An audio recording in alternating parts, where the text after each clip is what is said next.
อยู่กับป่าอยู่กับธรรมชาตินานๆแล้วบายใจ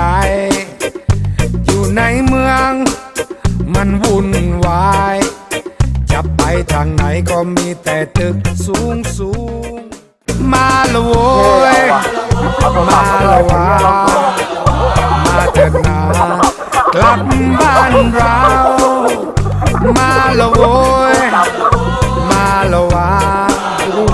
มาเถิดนากลับบ้านเรา